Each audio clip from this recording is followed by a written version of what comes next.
Bienvenue sur ce tuto. Alors celui-ci sera un peu plus artistique puisque je vais montrer comment augmenter la qualité de pratiquement n'importe quel objet que vous allez utiliser.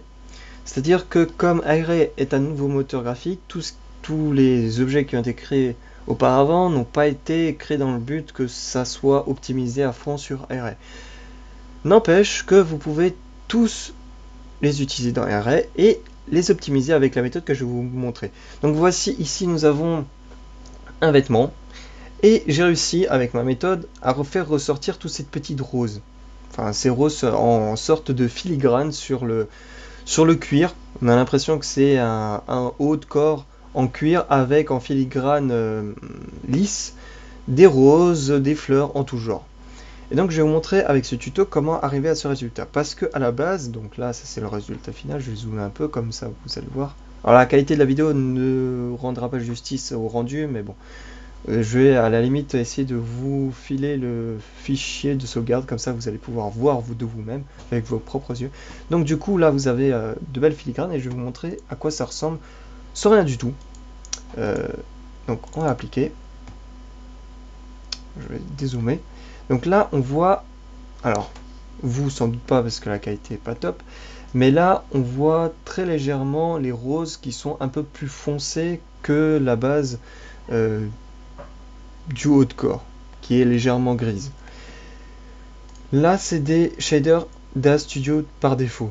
Voilà, donc ça c'est le truc basique. Donc même en appliquant le truc Array, enfin le shader Array, on n'arrive toujours pas au résultat que j'ai eu avant. Alors comment est-ce qu'on fait ça? C'est très simple. Donc vous sélectionnez toutes les surfaces que vous allez changer, et on va aller appliquer sur tous les paramètres de réflexion un bump map ou un spectacular map.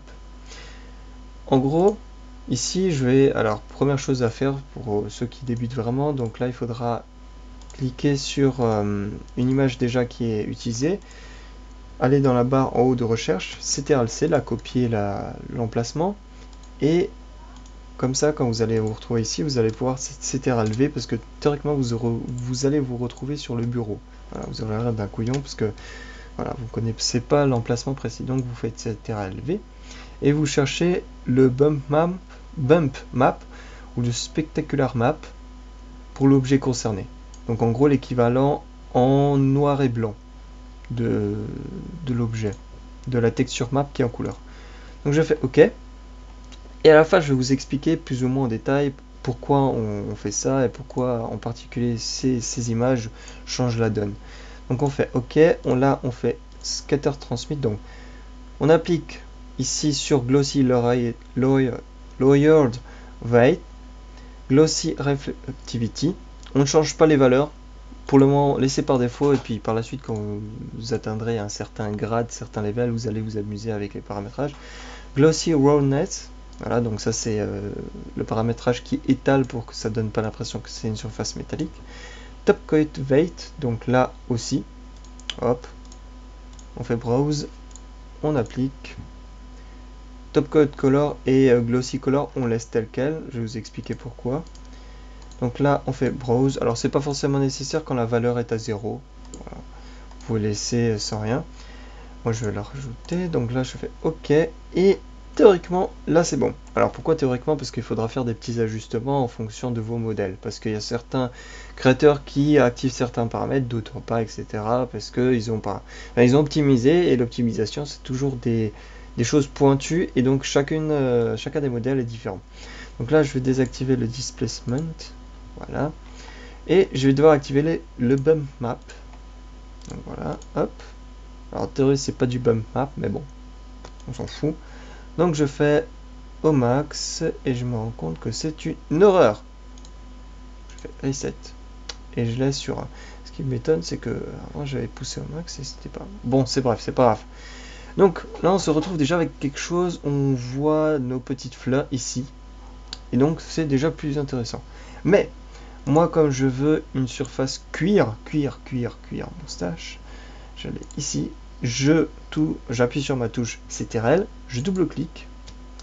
Là, je mets sur Ignore si ce n'est pas le cas. Je fais Accept.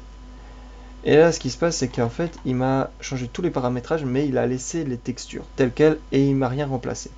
Donc là, je vais remettre en blanc. Voilà, voilà, voilà. Et donc, là, on a déjà quelque chose de plus convaincant. Mais c'est pas suffisant, donc on va aller ici, on va descendre. Voilà. C'est bien ce que je disais. Là, je vais pousser au max le bump map. Et on se retrouve avec le résultat que je vous ai présenté au départ de la vidéo. Donc, avec ces différentes petites techniques, je vous ai montré comment faire quelque chose de plus convaincant qu'à la base.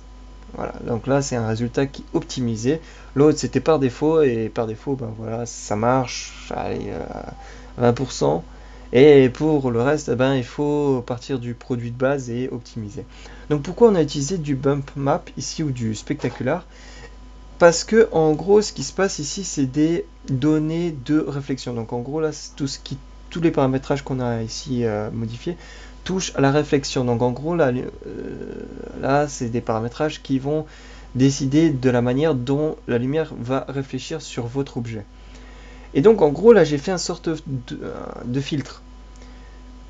En gros ici il va réfléchir sur les surfaces qui sont plus ou moins blanches. Et moins c'est blanc et moins il y aura de réflexion. Donc du coup en gros là il va réfléchir sur les roses ou inversement, d'accord.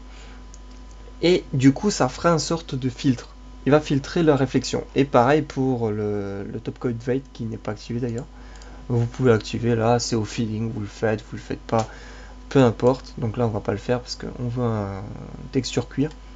Donc il faudra utiliser vraiment le texture map, non, le spectacular ou le bump.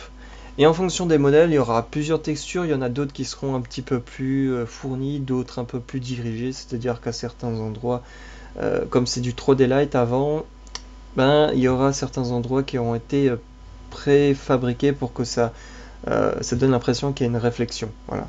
Artificielle. Alors que là, c'est pas du tout artificiel, c'est un spectaculaire basique, c'est-à-dire que il n'y a pas de nuance à proprement parler. Par exemple, il n'y a pas un trait blanc comme dans les mangas pour dire que là il y a une grosse réflexion, ce qui peut être le cas pour certains modèles. Enfin bon, bref, je vais pas m'attarder davantage, vous avez à peu près compris le principe. C'est le filtre. Voilà. C'est le principe de base de filtrer là où vous voulez que ça réfléchisse.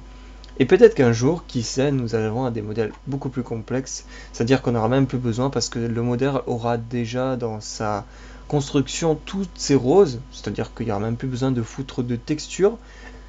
Vous appliquerez juste une couleur et un shader particulier et pas vous aurez vraiment l'impression d'avoir du cuir, mais pour le moment parce que les PC sont pas assez performants, enfin les PC familiaux à prix abordable, hein, je vous parle pas des PC à 10 000 euros, voilà, il n'y a que les entreprises qui peuvent se le payer. Donc, vous appliquez ces textures et vous aurez un résultat plus ou moins convaincant et après vous faites du tweak, vous paramétrez, vous adaptez pour passer entre les mailles du filet et avoir un résultat plus qu'intéressant.